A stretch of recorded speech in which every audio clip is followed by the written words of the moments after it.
In every generation, the wars are different, the soldiers are different, but there are a lot of commonalities in what we see during these wars.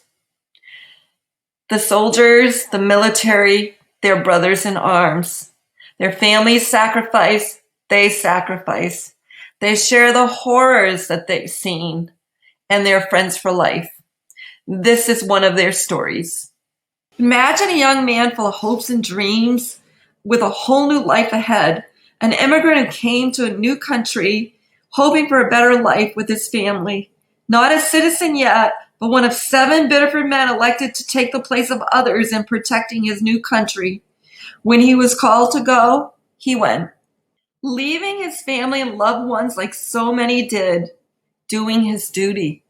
He was only 22 when he left, not married, alone, cold, tired, hungry, injured at times.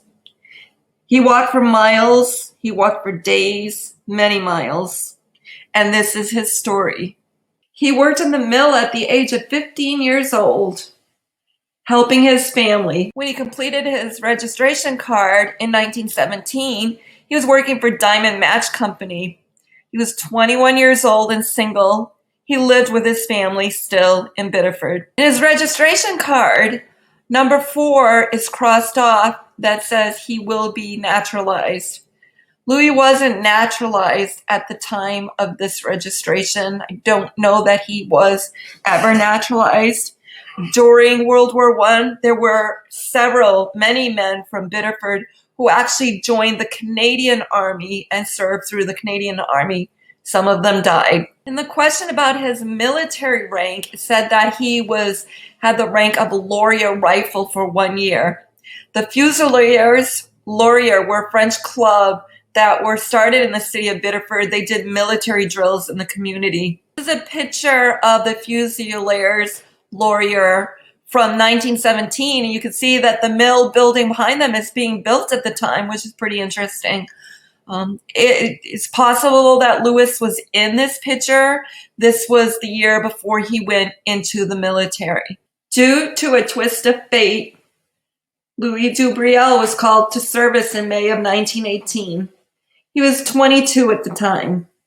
He was one of 7 that were used to fill in for farmers who, due to a change in orders, did not have to serve in the military as they were helping with the food in the country.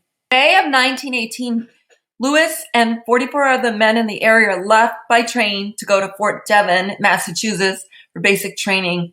In July of that year, they went to Montreal, where they took a trip to Devon, England. And from there, they took a ship to Dieppe, France. He did keep a diary. We will be reading some of those passages for you. July 5th, 1918. I asked everyone passing by for something to eat. All we had to eat for the last 24 hours and 15 minutes was 2 small sandwiches. It's a damned life. We were 1,700 soldiers. There were 4 ships in back of us. In July 1918, Louis writes, "We do know we're not home. If I was home, I would not have lost that much weight." He had a really hard time not eating. He must have had a really great mom, a really great cook at home, because he mentions that several times. And I'm sure food is part of our culture, and I'm sure that that was greatly missed. He walked for days, many miles. July 28th, 31st. I met people from Biddeford. I was able to speak only to a young bourgeois. I went to Mass and received communion. And I cried. It made me think too much of home. August 7th and 9th. We fired machine guns for the first time. August 15th. I'm dead tired. I went to have my feet worked on. I'm having a hard time walking. August 15th to the 25th. We got lost walking on the railroad tracks. We got within 7 kilometers of the front, Mancourt-sur-Meuse. September 2nd to the 4th, bombs were falling 50 feet from us. We are between life and death. I think about saying it. I'm not afraid of saying it. September 5th to the 7th. I haven't slept yet. I wrote to my Lorette instead of sleeping. Lorette was his special friend in Biddeford. In September 5th, he states that they're 2 miles from the front. September 9th to the 15th, we begin to see the wounded. We won a lot. We took lots of prisoners, and now we were in the place they took in 1914. I saw what war was. September 15th through the 19th, we passed through Verdun. There is not a building which is not buried. For those who might not know, Verdun was the longest battle of World War I. It lasted about 10 months. The French troops were fortunately able to hold off the German troops. They lost a lot of ground, but thanks to this expeditionary group and others, some of that was gained back. September 24th to the 27th, I have a gun now. We hear cannon fire day and night. Lewis's last entry, which wasn't completed, was September 29th. Biddeford Weekly Journal writes on December 6th that 36 York County boys made the ultimate sacrifice. They either died of accident, disease, killed in action, or their wounds. Lewis was one of them. Although it doesn't say anywhere that I found, Lewis had a special friend, Lorette Thibodeau, who may have been his fiancée. I don't know.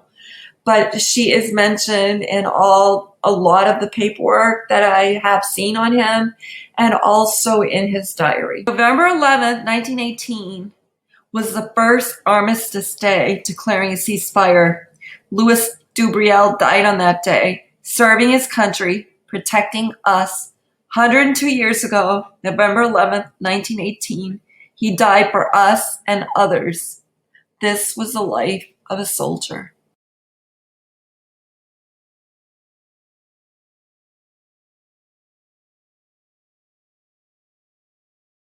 Three years after his death, January 12th, 1921, Louis returned home to a military funeral and to be with his family. Such was the life of a soldier. Many young men and women lost their lives in the prime of life. No descendants to follow. We should not forget them. I'm thinking of home, he wrote in September. And he came home. This was the life of a soldier and World War I and many others as well. Thank you. Thank you to Louis Dubreuil, his family, and to all our veterans for your sacrifices and services, and thank you to your families also. Also want to thank everyone who helped in any way to make this video possible. I'm sorry if I missed anyone, but all your assistance, information, and pictures are greatly appreciated.